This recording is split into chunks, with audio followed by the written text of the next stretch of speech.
News ಎಕ್ಸ್‌ಪ್ರೆಸ್‌ಗೆ ಸ್ವಾಗತ. ನಾನು ಚೈತ್ರ ಅಂಚನ್. ಕುಂದಾನಗರಿಯಲ್ಲಿ ಸಪ್ತ ನದಿಗಳು ಅಟ್ಟಹಾಸ ಹೆಚ್ಚಾಗಿದ್ದು 122ಕ್ಕೂ ಹೆಚ್ಚು ಗ್ರಾಮಗಳು ಪ್ರವಾಹ ಸ್ಥಿತಿಯಲ್ಲಿವೆ. ಮನೆಗೆ ನೀರು ನುಗ್ಗಿದ್ರಿಂದ ಸೂರು ಕಳೆದುಕೊಂಡು ಗಂಟು ಮೂಟೆ ಸಮೇತ ಜನ ಊರು ಬಿಟ್ಟಿದ್ದಾರೆ. ಇದೆಲ್ಲವನ್ನು ನೋಡೋಣ ಸಪ್ತ ನದಿ ಸಂಕಟ ನ್ಯೂಸ್ ಎಕ್ಸ್‌ಪ್ರೆಸ್‌ನಲ್ಲಿ. ಕುಂದಾನಗರಿಯಲ್ಲಿ ಸಪ್ತ ನದಿಗಳ ಅಬ್ಬರದ ಪ್ರವಾಹ ಇನ್ನೂ ಕುಂದುತ್ತಲೇ ಇಲ್ಲ. ಬೆಳಗಾವಿ ಜಿಲ್ಲೆಯಲ್ಲಿ ಸಪ್ತ ನದಿಗಳಿಂದಾಗಿ ಜಿಲ್ಲೆಯಲ್ಲಿ ಸುಮಾರು 30ಕ್ಕೂ ಹೆಚ್ಚು ಸಂಪರ್ಕ ಸೇತುವೆಗಳು ಜಲಾವೃತಗೊಂಡಿವೆ. ಗೋಕಾಕ್ ತಾಲೂಕಿನಲ್ಲಿ 5 ಸೇತುವೆಗಳು ಮುಳುಗಡೆಯಾದರೆ ಮೂಡಲಗಿ ತಾಲೂಕಿನಲ್ಲಿ 5 ಸೇತುವೆಗಳು, ಹುಕ್ಕೇರಿ ತಾಲೂಕಿನ 5, ಚಿಕ್ಕೋಡಿ ತಾಲೂಕಿನ 4 ಸೇತುವೆ, ನಿಪ್ಪಾಣಿ ತಾಲೂಕಿನ 4, ರಾಯಭಾಗ ತಾಲೂಕಿನ 3 ಸೇತುವೆ, ಖಾನಾಪುರದ 2, ಕಾಗವಾಡ ಅಥಣಿಯಲ್ಲಿ 1 ಸೇತುವೆಗಳು ಜಲಾವೃತಗೊಂಡಿವೆ.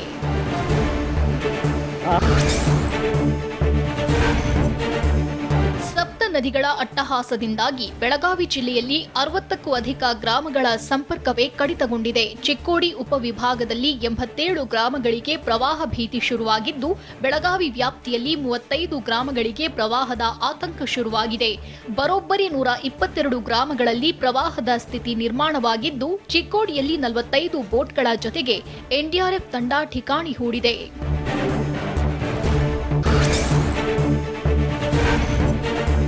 ಮಹಾರಾಷ್ಟ್ರದಲ್ಲಿ ಮಳೆ ಅಬ್ಬರ ಮುಂದುವರೆದಿದ್ದು, ದೂದ್ಗಂಗಾ ನದಿ ಅಪಾಯದ ಮಟ್ಟ ಮೀರಿ ಹರಿಯುತ್ತಿದೆ. ಬೆಳಗಾವಿ ಜಿಲ್ಲೆಯ ನಿಪ್ಪಾಣಿ ತಾಲೂಕಿನ ಬೇಡಕಿಹಾಳ ಸೇರಿ ವಿವಿಧೆಡೆ ಸಾವಿರಾರು ಎಕರೆ ಪ್ರದೇಶ ಜಮೀನು ಜಲಾವೃತಗೊಂಡಿದೆ. ಪಂಪ್ಸೆಟ್ಗಳು ಕೊಚ್ಚಿ ಹೋಗೋ ಭೀತಿಯಿಂದ ಹಗ್ಗದಿಂದ ಬಿಗಿದು ಕಟ್ಟಲಾಗಿದೆ. ವಿದ್ಯುತ್ ಸರಬರಾಜು ಕೇಂದ್ರಕ್ಕೂ ನೀರು ನುಗ್ಗಿದ್ದು, ಒಂದೇ ಕಡೆಯಲ್ಲಿ 40ಕ್ಕೂ ಅಧಿಕ ಟಿಸಿಗಳು, 200ಕ್ಕೂ ಅಧಿಕ ವಿದ್ಯುತ್ ಕಂಬಗಳು ಜಲಾವೃತಗೊಂಡಿವೆ.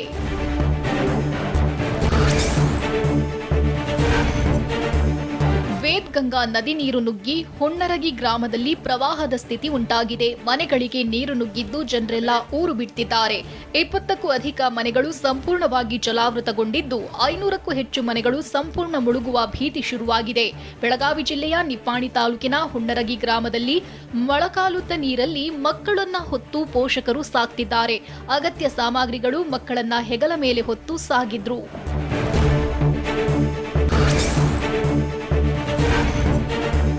ಬೆಳಗಾವಿ ಜಿಲ್ಲೆಯ ನಿಪ್ಪಾಣಿ ತಾಲೂಕಿನ ಹುಣ್ಣರಗಿ ಗ್ರಾಮಕ್ಕೆ ವೇದ್ಗಂಗಾ ನೀರು ನುಗ್ಗಿ ಪ್ರವಾಹ ಉಂಟಾಗಿದೆ. ಹೀಗಾಗಿ ಹಲವು ಗ್ರಾಮಸ್ಥರು ಮನೆ ಕಳೆದುಕೊಂಡು ಬೀದಿಗೆ ಬಂದಿದ್ದಾರೆ. ನೆರೆ ಸಂತ್ರಸ್ತರಿಗೆ ಜಿಲ್ಲಾಡಳಿತ ಯಾವುದೇ ವ್ಯವಸ್ಥೆ ಮಾಡಿಲ್ಲ. ಮನೆಗಳು ಮುಳುಗ್ತಿದ್ರು, ಜಿಲ್ಲಾಡಳಿತವಾಗ್ಲಿ ಅಧಿಕಾರಿಗಳಾಗ್ಲಿ ಇತ್ತ ಸುಳಿದಿಲ್ಲ ಅಂತ ಸಂತ್ರಸ್ತರು ಕಿಡಿಕಾರಿದ್ರು.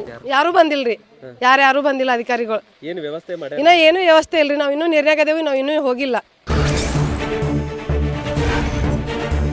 ಮಹಾರಾಷ್ಟ್ರ ಮತ್ತು ಕೃಷ್ಣಾ ಅಚ್ಚುಕಟ್ಟು ಪ್ರದೇಶದಲ್ಲಿ ಭಾರೀ ಮಳೆಯಿಂದಾಗಿ ಬಸವಸಾಗರ ಜಲಾಶಯದಿಂದ 2.8 ಲಕ್ಷ ಕ್ಯೂಸೆಕ್ ನೀರು ಬಿಡುಗಡೆ ಮಾಡಲಾಗಿದೆ. ಹೀಗಾಗಿ ಕೊಳ್ಳೂರು ಸೇತುವೆ ಜಲಾವೃತಗೊಂಡಿದೆ. ರಾಯಚೂರಿನಿಂದ ಕಲಬುರಗಿ, ಯಾದಗಿರಿಗೆ ಸಂಪರ್ಕ ಸೇತುವೆ ಇದಾಗಿದ್ದು, 2 ಕಡೆ ಬ್ಯಾರಿಕೇಡ್ ಹಾಕಿ ಸೇತುವೆ ಮೇಲೆ ಸಂಚಾರಕ್ಕೆ ಬ್ರೇಕ್ ಹಾಕಲಾಗಿದೆ.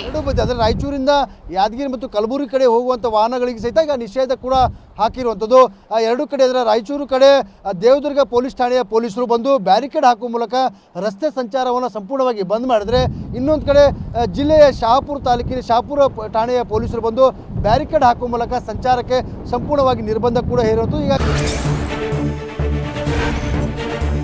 ಕೃಷ್ಣಾ ನದಿ ತಟದಲ್ಲಿ ಪ್ರವಾಹ ಪರಿಸ್ಥಿತಿ ಶುರುವಾಗಿದ್ದು, ಬೆಳಗಾವಿ ಜಿಲ್ಲೆ ಚಿಕ್ಕೋಡಿ ತಾಲೂಕಿನ ಮಾಳಗೆ ಹೊಸ್ತಿ ಗ್ರಾಮದ 60 ಮನೆಗಳಿಗೆ ನೀರು ನುಗ್ಗಿದೆ.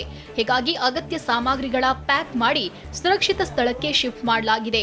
ಮನೆ ಸಾಮಗ್ರಿಗಳನ್ನ ಟ್ರ್ಯಾಕ್ಟರ್ನಲ್ಲಿ ತುಂಬಿ ಸ್ಥಳಾಂತರ ಮಾಡಲಾಗಿದೆ. ಜಾನುವಾರು ಸಮೇತ ಜನರು ಗ್ರಾಮ ಬಿಟ್ಟು ಹೊರಟಿದ್ದಾರೆ.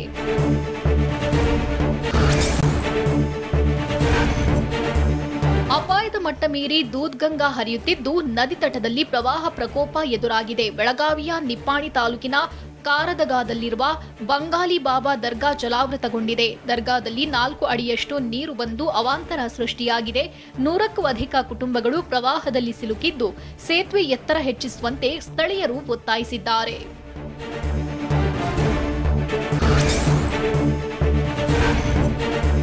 ಒಂದ್ ಕಡೆ ಬೆಳಗಾವಿ ಜಿಲ್ಲೆಯಲ್ಲಿ ಮಳೆಯಿಂದ ಆಘಾತಗಳೇ ಎದುರಾಗ್ತಿದ್ರೆ, ಇತ್ತ ಗೋಕಾಕ್ ಫಾಲ್ಸ್ ಪ್ರವಾಸಿಗರ ಕಣ್ಮನ ಸೆಳೆಯುತ್ತಿದೆ.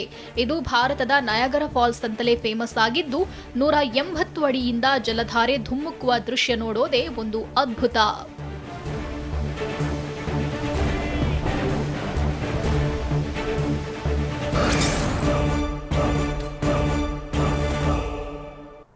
ಶಿರೂರಿನಲ್ಲಿ ಗುಡ್ಡ ಕುಸಿದು 11 ದಿನವಾಗಿದ್ದು ನಾಪತ್ತೆಯಾದವರಿಗಾಗಿ ಶೋಧ ಮುಂದುವರೆದಿದೆ. ಲಾರಿ ಚಾಲಕ ಅರ್ಜುನ್ ಪತ್ತೆಗೆ ಗಂಗಾವಳಿ ನದಿಯ ರಭಸವೇ ಅಡ್ಡಿಯಾಗಿದೆ. ಇದೆಲ್ಲವನ್ನು ನೋಡೋಣ ಗುಡ್ಡ ಗಂಡಾಂತರ ನ್ಯೂಸ್ ಎಕ್ಸ್‌ಪ್ರೆಸ್‌ನಲ್ಲಿ.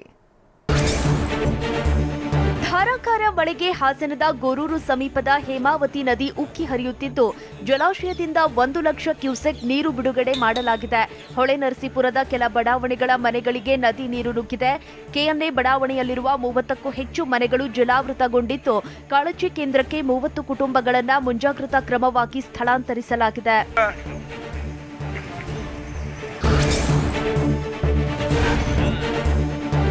ಮಲೆನಾಡು ಭಾಗದಲ್ಲಿ ಮಳೆ ಆರ್ಭಟ ಮುಂದುವರೆದಿದ್ದು ಹೇಮಾವತಿ ನದಿ ಉಕ್ಕಿ ಹರಿಯುತ್ತಿದೆ. ಸಕಲೇಶಪುರ ಪಟ್ಟಣದ ಹೊಳೆ ಮಲ್ಲೇಶ್ವರ ದೇಗುಲ ಜಲಾವೃತಗೊಂಡಿದೆ. ಗರ್ಭಗುಡಿ ಹಾಗೂ ದೇಗುಲ ಸುತ್ತಲೂ ಹೇಮಾವತಿ ನದಿಯ ಪ್ರವಾಹದ ನೀರು ಆವರಿಸಿದೆ.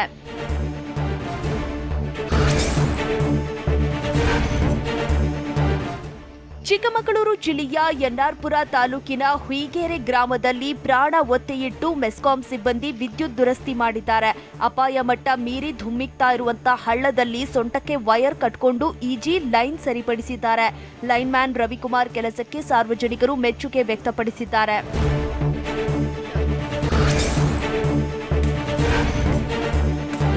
ಬಿರುಗಾಳಿ ಸಹಿತ ಮಳೆಗೆ ಚಲಿಸುತ್ತಿದ್ದ ಕಾರಿನ ಮೇಲೆ ಮರ ಬಿದ್ದ ಘಟನೆ ಕೊಡಗು ಜಿಲ್ಲೆ ಸಿದ್ದಾಪುರದಲ್ಲಿ ನಡೆದಿದೆ. ಮಳೆಗೆ ಮರ ಬಿದ್ದು ಕಾರು ಜಖಂಗೊಂಡಿದ್ದು ಕಾರಿನಲ್ಲಿದ್ದವರು ಪಾರಾಗಿದ್ದಾರೆ. ರಸ್ತೆ ಮೇಲೆ ಬಿದ್ದಿರುವ ಮರವನ್ನ ಸ್ಥಳೀಯರು ತೆರವುಗೊಳಿಸಿದ್ದಾರೆ. ಕೊಡಗು ಜಿಲ್ಲೆಯಾದ್ಯಂತ ಇಂದು ಆರೆಂಜ್ ಅಲರ್ಟ್ ಘೋಷಿಸಲಾಗಿದೆ.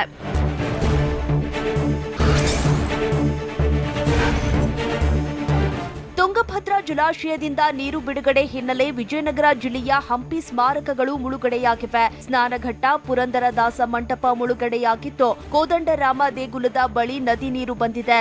ನದಿಗೆ ಇಳಿಯದಂತೆ ಪ್ರವಾಸಿಗರಿಗೆ ಟಿಬಿ ಬೋರ್ಡ್, ಪೊಲೀಸ್ ಇಲಾಖೆ ಸೂಚನೆ ಕೊಟ್ಟಿದೆ.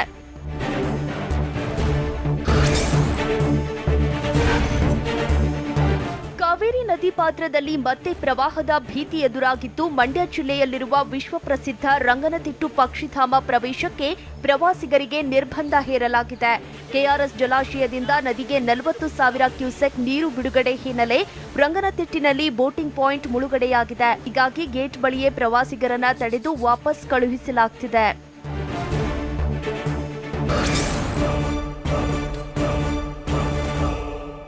ಕಂಬಿ ಹಿಂದೆ ಸಿಲುಕಿ ನಟ ದರ್ಶನ್ ವಿಲವಿಲ ಅಂತಿದ್ರೆ ಪತಿಗಾಗಿ ಪತ್ನಿ ದೇವರ ಮೊರೆ ಹೋಗಿದ್ದಾರೆ. ಕೊಲ್ಲೂರಿನ ಮೂಕಾಂಬಿಕೆ ದೇಗುಲದಲ್ಲಿ ನವಚಂಡಿಕಾ ಯಾಗ ಮಾಡಿಸಿದ್ರು. ಇನ್ನು ಕುಮಾರಸ್ವಾಮಿ ಕುಟುಂಬಕ್ಕೆ ಭೇಟಿ ಕೊಟ್ಟ ನಟ ವಿನೋದ್ ರಾಜ್ 1 ಲಕ್ಷ ನೆರವು ನೀಡಿದ್ರು. ಇದೆಲ್ಲವನ್ನು ನೋಡೋಣ ನವಚಂಡಿಕಾ ಯಾಗ ನ್ಯೂಸ್ ಎಕ್ಸ್‌ಪ್ರೆಸ್‌ನಲ್ಲಿ. ರೇಣುಕಾಸ್ವಾಮಿ ಕೊಲೆ ಕೇಸ್ನಲ್ಲಿ ಸಿಲುಕಿರೋ ದರ್ಶನ್ ಸಂಕಷ್ಟದಿಂದ ಪಾರಾಗಲು ಪತ್ನಿ ವಿಜಯಲಕ್ಷ್ಮಿ ದೇವರ ಮೊರೆ ಹೋಗಿದ್ದಾರೆ.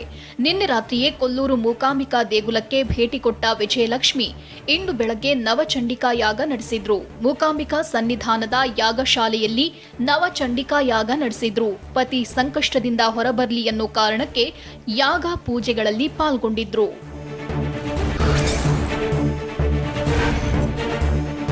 ಕೊಲ್ಲೂರು ಮೂಕಾಂಬಿಕಾ ದೇವಾಲಯ ಪ್ರಾಮುಖ್ಯತೆಯನ್ನ ಹೊಂದಿದೆ. ಈ ಹಿಂದೆ ಎಂಜಿಆರ್ ಸಹ ಇಲ್ಲಿ ಬಂದು ಒಳಿತನ್ನ ಕಂಡಿದ್ರು. ಸಂಕಷ್ಟ ಬಂದಾಗ ಈ ಯಾಗವನ್ನ ಮಾಡಿದ್ರೆ ಒಳ್ಳೆದಾಗುತ್ತೆ ಅಂತ ಕೊಲ್ಲೂರು ಮೂಕಾಂಬಿಕಾ ಪುರೋಹಿತರು ಹೇಳಿದ್ದಾರೆ.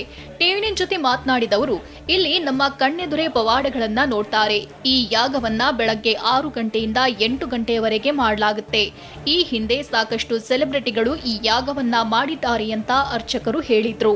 ಈ ಆಷಾಢ ಮಾಸವೇ ಆ ನವರಾತ್ರಿ ಬಂದಿರೋದ್ರಿಂದ ಆಷಾಢ ಮಾಸ ಅಮ್ಮನವರಿಗೆ ಬಾರಿ ವಿಶೇಷ. 13 ವರ್ಷಗಳ ಹಿಂದೆ ಪತ್ನಿಗೆ ಹಲ್ಲೆ ಮಾಡಿದ್ದ ಕೇಸ್ನಲ್ಲಿ ಜೈಲು ಸೇರಿದ್ದ ದರ್ಶನ್ಗೆ ಆಗ ಮನೆಯೂಟ ಕೊಟ್ಟಿರಲಿಲ್ಲ ಅಂತ ಆಗಿನ ಡಿಐಜಿ ವಿಎಸ್ ರಾಜು ಹೇಳಿದ್ದಾರೆ. ಟಿವಿ9 ಜೊತೆ ಮಾತನಾಡಿದ ಅವರು, ಆಗ 28 ದಿನ ಜೈಲೂಟ ತಿಂದಿದ್ದ ದರ್ಶನ್ ಈಗ 28 ದಿನದ ಬಳಿಕ ಮನೆ ಊಟಕ್ಕೆ ಅರ್ಜಿ ಸಲ್ಲಿಸಿದ್ದಾರೆ. ಆಗ ಅವರಿಗೆ ಯಾವುದೇ ಸ್ಪೆಷಲ್ ಟ್ರೀಟ್ ಇರಲಿಲ್ಲ. 2011ರಲ್ಲಿ ಜೈಲಿನಲ್ಲಿದ್ದ ವೇಳೆ ಒಳ್ಳೆಯ ವ್ಯಕ್ತಿಯಂತೆ ದರ್ಶನ್ ಕಂಡಿದ್ರು ಅಂತ ಹೇಳಿದ್ದಾರೆ. ಐ ವಾಸ್ ಪೊಲೈಟ್, ಭಾಳ ಡೀಸೆಂಟ್ ಆಗಿದ್ರು. ಭಾಳ ದೊಡ್ಡವರೆಲ್ಲ ಗೌರವ ಕೊಡೋರು, ಅಧಿಕಾರಿಗಳೆಲ್ಲ ಒಳ್ಳೆ ಗೌರವ ಕೊಟ್ಟು ರೆಸ್ಪಾಂಡ್ ಮಾಡ್ತಾಯಿದ್ರು. ನೋಡಿದ್ದೀನಿ, ಭಾಳ ಸರಳ ವ್ಯಕ್ತಿ ಅಂತ ಅನಿಸ್ತು ನಮಗೆ. ನಟ ದರ್ಶನ್ ಮತ್ತು ಗ್ಯಾಂಗ್ನಿಂದ ಕೊಲೆಯಾಗಿರೋ ರೇಣುಕಾಸ್ವಾಮಿ ಮನೆಗಿಂದು ನಟ ವಿನೋದ್ ರಾಜ್ಕುಮಾರ್ ಭೇಟಿ ನೀಡಿದ್ರು. ಚಿತ್ರದುರ್ಗದ ವಿಆರ್ಎಸ್ ಬಡಾವಣೆಗೆ ತೆರಳಿದ ವಿನೋದ್ ರಾಜ್ಕುಮಾರ್ ರೇಣುಕಾ ಕುಟುಂಬದವರಿಗೆ ಸಾಂತ್ವನ ಹೇಳಿದ್ರು. ಅಷ್ಟೇ ಅಲ್ಲ, 1 ಲಕ್ಷದ ಚೆಕ್ ಅನ್ನ ನೀಡಿದ್ರು. ಈ ವೇಳೆ ಮಾತನಾಡಿದವರು ರೇಣುಕಾಸ್ವಾಮಿ ಕುಟುಂಬದ ಪರಿಸ್ಥಿತಿ ನೋಡಿ ಕರುಳು ಕಿತ್ತು ಬರುವಂತಾಯಿತು ಅಂತ ಹೇಳಿದ್ರು. ಮನೆಗೆ ಆಧಾರ ಸ್ತಂಭವಾಗಿರ್ತಕ್ಕಂಥ ಒಂದು ಜೀವನ ಕಳ್ಕೊಂಡು ಆ ಕುಟುಂಬ ಪರಿತಪಿಸ್ತಾ ಇರೋದು ನೋಡ್ತಾ ಇದ್ರೆ ಕರುಳು ಕಿತ್ಕೊಂಡು ಹೋಗುತ್ತೆ. ದರ್ಶನ್ ಭೇಟಿ ವೇಳೆ ರೇಣುಕಾಸ್ವಾಮಿ ಕುಟುಂಬದ ಬಗ್ಗೆ ಮಾತಾಡಿಲ್ಲ. ಅಲ್ಲಿ ಸಿಕ್ಕ ಸಮಯಾವಕಾಶದಲ್ಲಿ ಹೆಚ್ಚು ಮಾತಾಡಲು ಆಗ್ಲಿಲ್ಲ ಅಂತ ನಟ ವಿನೋದ್ ರಾಜ್ ಸ್ಪಷ್ಟನೆ ನೀಡಿದ್ರು. ಚಿತ್ರದುರ್ಗದ ವಿಆರ್ಎಸ್ ಬಡಾವಣೆಯಲ್ಲಿ ಮಾತನಾಡಿದವರು, ನಟ ದರ್ಶನ್ ನನ್ನನ್ನ ನೋಡಿದಾಕ್ಷಣ ಭಾವುಕರಾಗಿ ತಬ್ಬಿಕೊಂಡ್ರು.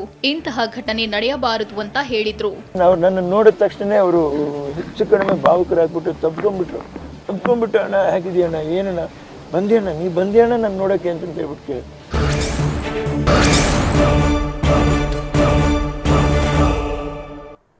ರಾಜಕೀಯ ದುರುದ್ದೇಶದಿಂದ ಮುಡಾ ಬಗ್ಗೆ ನಿಲುವಳಿ ಸೂಚನೆ ನೀಡಿದ್ರು ಅಂತ ಬಿಜೆಪಿ ವಿರುದ್ಧ ಸಿಎಂ ಗುಡುಗಿದ್ದಾರೆ. ನನ್ನ ರಾಜಕೀಯ ಜೀವನದಲ್ಲಿ ಕಪ್ಪು ಚುಕ್ಕೆ ಇಲ್ಲ, ನನ್ನ ಹೆಸರಿಗೆ ಮಸಿ ಬಳಿಯೋದಕ್ಕೆ ಯತ್ನ ಮಾಡಿದ್ದಾರೆ ಅಂತ ವಾಗ್ದಾಳಿ ನಡೆಸಿದ್ರು. ಇದೆಲ್ಲವನ್ನು ನೋಡೋಣ ಮುಡಾ ಯುದ್ಧ ನ್ಯೂಸ್ ಎಕ್ಸ್‌ಪ್ರೆಸ್‌ನಲ್ಲಿ. ಮೈಸೂರು ನಗರ ಅಭಿವೃದ್ಧಿ ಪ್ರಾಧಿಕಾರದಲ್ಲಿ ಅಕ್ರಮ ಆರೋಪ ಕೇಸ್ ದಿನೇ ದಿನೇ ತೀವ್ರ ಸ್ವರೂಪ ಪಡೆಯುತ್ತಿದ್ದಂತೆ ಸಿಎಂ ಸಿದ್ದರಾಮಯ್ಯ ಇಂದು ದಿಢೀರ್ ಸುದ್ದಿಗೋಷ್ಠಿ ನಡೆಸಿ ಸ್ಪಷ್ಟನೆ ನೀಡಿದ್ರು. ಈ ವೇಳೆ ಬಿಜೆಪಿ ವಿರುದ್ಧ ವಾಗ್ದಾಳಿ ನಡೆಸಿದ ಅವರು, ರಾಜಕೀಯ ದುರುದ್ದೇಶದಿಂದ ಬಿಜೆಪಿಯವರು ಸದನದಲ್ಲಿ ನಿಲುವಳಿ ಸೂಚನೆ ನೀಡಿದ್ರು ಅಂತ ಗುಡುಗಿದ್ರು. ನಿಯಮಕ್ಕೆ ವಿರುದ್ಧ ಇದ್ದಿದ್ರಿಂದಲೇ ಚರ್ಚೆಗೆ ಅವಕಾಶ ಕೊಡಲಿಲ್ಲ ಅಂತ ಸಿಎಂ ಸ್ಪಷ್ಟನೆ ಕೊಟ್ಟರು. ತಪ್ಪು ಮಾಹಿತಿಯನ್ನು ಜೆಡಿಎಸ್ ತಪ್ಪು ಮಾಹಿತಿಯನ್ನು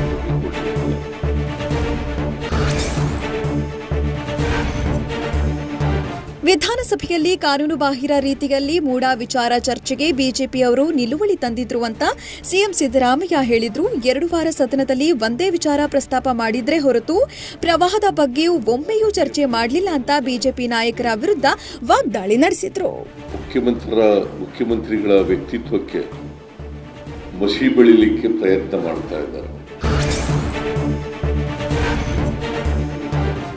ಮುಖ್ಯಮಂತ್ರಿ ವ್ಯಕ್ತಿತ್ವಕ್ಕೆ ಕಪ್ಪು ಚುಕ್ಕೆ ತರಬೇಕೆಂದು ಬಿಜೆಪಿಯವರು ಪ್ರಯತ್ನಿಸ್ತಾ ಇದ್ರು. ಆದರೆ ಇನ್ನ 40 ವರ್ಷದ ರಾಜಕೀಯ ಜೀವನದಲ್ಲಿ ಈವರೆಗೂ ನನ್ನ ವಿರುದ್ಧ ಒಂದೇ ಒಂದು ಕಪ್ಪು ಚುಕ್ಕೆ ಇಲ್ಲ ಅಂತ ಸಿಎಂ ಸಿದ್ದರಾಮಯ್ಯ ಹೇಳಿದ್ರು. ಬಿಜೆಪಿ ಜೆಡಿಎಸ್ನವರು ದ್ವೇಷದ ರಾಜಕಾರಣ ಮಾಡುತ್ತಿದ್ದಾರೆ. ಬಿಜೆಪಿ ಜೆಡಿಎಸ್ನವರು ಜನರ ವಿಶ್ವಾಸವನ್ನ ಕಳೆದುಕೊಂಡಿದ್ದಾರೆ. ನಾವು ಹೆಚ್ಚು ಸ್ಥಾನ ಗೆದ್ದಿದ್ದಕ್ಕೆ ರಾಜಕೀಯ ಪ್ರೇರಿತ ಹೇಳಿಕೆ ಕೊಡ್ತಿದ್ದಾರೆ ಅಂತ ಸಿಎಂ ಹೇಳಿದ್ರು.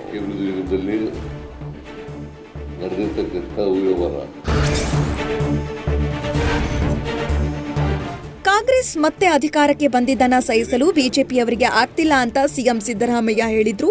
ಮತ್ತೆ ನಾನು ಸಿಎಂ ಆಗಿದ್ದನ್ನೂ ಸಹಿಸಿಕೊಳ್ಳಲು ಆಗ್ತಾ ಇಲ್ಲ. ಬಿಜೆಪಿಯವರು ಜನರ ವಿಶ್ವಾಸ ಗಳಿಸಲು ವಾಮಮಾರ್ಗ ಹುಡುಕ್ತಿದ್ದಾರೆ. ಲೋಕಸಭೆ ಚುನಾವಣೆಯಲ್ಲಿ ಮೈತ್ರಿ ಆದ್ರೂ ಹೆಚ್ಚು ಸ್ಥಾನ ಗೆಲ್ಲಿಲ್ಲ. ಇದರಿಂದ ಬಿಜೆಪಿ ಜೆಡಿಎಸ್ನವರು ಹತಾಶರಾಗಿದ್ದಾರೆ ಅಂತ ಸಿಎಂ ಗುಡುಗಿದ್ರು. ಕಪ್ಪು ಚುಕ್ಕೆ ತರಬೇಕು ಅಂತೇಳಿ ಇಡೀ ಸದನದಲ್ಲಿ ಬಿಜೆಪಿ ವಿರೋಧ ಪಕ್ಷವಾಗಿ ಕೆಲಸ ಮಾಡ್ತಿಲ್ಲ ಎಂದ ಸಿದ್ದರಾಮಯ್ಯ, ಮೂಡಾ ಸರ್ವೆ ನಂಬರ್ 464ರಲ್ಲಿ 3 ಎಕರೆ 18 ಗುಂಟೆ ಪಡೆದಿದ್ದಾರೆ. ಬಿಎಂ ಮಂಜುನಾಥ ಸ್ವಾಮಿ ಎಂಬಾತ ಭೂಮಿಯನ್ನ ಕ್ರಯಕ್ಕೆ ಪಡೆದ್ರು. ಇದು ಪಿತ್ರಾರ್ಜಿತ ಆಸ್ತಿ. ಜಮೀನಿನ ಪೂರ್ವ ಮಾಲೀಕ ನಿಂಗ ಬಿಂಜ್ ಅವರ 1935ರಲ್ಲಿ ತಾಲೂಕು ಕಚೇರಿಗೆ ಅರ್ಜಿ ಕೊಟ್ಟಿದ್ದಕ್ಕೆ ಹರಾಜುವಾಗಿತ್ತು. ಹರಾಜು ಕೂಗಿದಾಗ ನಿಂಗ ಎಂಬುವವರಿಗೆ ಜಮೀನು ಕ್ರಯ ಆಗತ್ತೆ. ಯಾವ ಕಾರಣಕ್ಕೂ ಕೂಡ ಪಿಟಿಸಿಎಲ್ ಕಾಯ್ದೆ ಅಟ್ರಾಕ್ಟ್ ಆಗಲ್ಲ ಅಂತ ಸಿಎಂ ಸ್ಪಷ್ಟನೆ ಕೊಟ್ಟರು.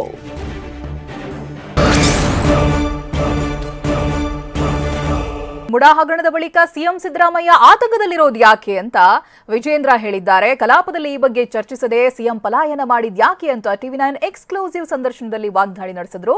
ಇದೆಲ್ಲವನ್ನು ನೋಡೋಣ ಪಾದಯಾತ್ರೆ ಫೈಟ್ ನ್ಯೂಸ್ ಎಕ್ಸ್‌ಪ್ರೆಸ್‌ನಲ್ಲಿ.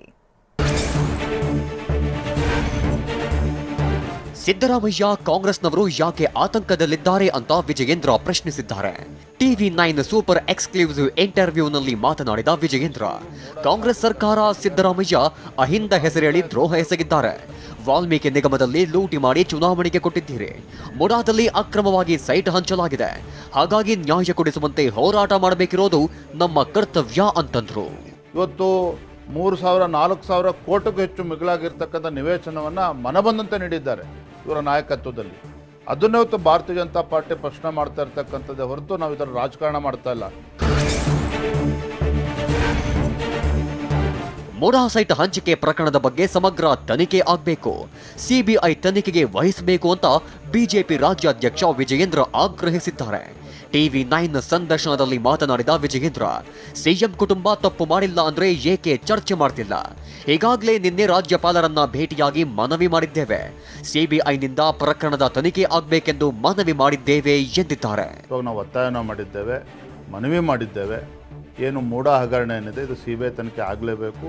ಸ್ವತಃ ಮುಖ್ಯಮಂತ್ರಿಗಳೇ ಭಾಗಿಯಾಗಿರೋದ್ರಿಂದ ಅವ್ರು ರಾಜೀನಾಮೆ ಕೊಡಬೇಕು ಅಂತಕ್ಕಂಥ ಮನವಿಯನ್ನು ಒತ್ತಾಯವನ್ನು ಕೂಡ ನಾವು ನಿನ್ನೆ ಮಾಡಿದ್ದೇವೆ. ಇದು ಮುಡಾ ಬಗ್ಗೆ ಚರ್ಚಿಸುವುದಕ್ಕೆ ಸದನದಲ್ಲಿ ಅವಕಾಶ ಕೊಡಲಿಲ್ಲ ಅಂತ ವಿಜಯೇಂದ್ರ ವಾಗ್ದಾಳಿ ನಡೆಸಿದ್ದಾರೆ. ಟಿವಿ 9 ಸೂಪರ್ ಎಕ್ಸ್ಕ್ಲೂಸಿವ್ ಇಂಟರ್ವ್ಯೂನಲ್ಲಿ ಪ್ರತಿಕ್ರಿಯಿಸಿದ ವಿಜಯೇಂದ್ರ, ಸಿಎಂ ಈ ಪ್ರಕರಣವನ್ನ ಧೈರ್ಯವಾಗಿ ಎದುರಿಸುತ್ತಾರೆ ಅಂದುಕೊಂಡಿದ್ದೆ. ಎಸ್ಸಿ ಎಸ್ಟಿ ಭೂಮಿಯನ್ನ ಬೇರೆಯವರಿಗೆ ಕೊಟ್ಟಿದ್ದಕ್ಕೆ ಪ್ರಶ್ನಿಸಿದ್ದೇವೆ. ಕಾನೂನು ಬಾಹಿರ ಆಗಿದ್ದನ್ನ ನಿಲ್ಲಿಸಬೇಕೆಂದು ಈಗ ಆದೇಶಿಸಿದ್ದಾರೆ. ರಾಜ್ಯದ ಜನರಿಗೆ ಸತ್ಯ ಗೊತ್ತಾಗಬೇಕೆಂದು ನಿಲುವಳಿ ಸೂಚನೆ ನೀಡಿದ್ದೆವು. ಆದರೆ ಸಿಎಂ ಸಿದ್ದರಾಮಯ್ಯ ಯಾಕೆ ಪಲಾಯನ ಮಾಡಿದ್ರು ಅಂತ ರಾಜ್ಯದ ಜನರಿಗೆ ಸತ್ಯ ಗೊತ್ತಾಗಬೇಕಾಗಿದೆ. ಇವತ್ತೇನು ನಿಮ್ಮ ಕುಟುಂಬದ ಬಗ್ಗೆ ಆರೋಪ ಬರ್ತಾ ಇದೆ, ನೀವು ಸ್ಪಷ್ಟೀಕರಣ ನೀಡಬೇಕು ಅಂತಕ್ಕಂಥ ವಿಚಾರವನ್ನು ಇಟ್ಕೊಂಡು ನಿಲುವಳಿ ಸೂಚನೆಯನ್ನು ಮಂಡನೆ ಮಾಡಿರ್ತಕ್ಕಂಥದ್ದು. ಯಾಕೆ ಪಲಾಯನವಾದ ಮಾಡಿದ್ರೆ ಹಾಗಾದ್ರೆ?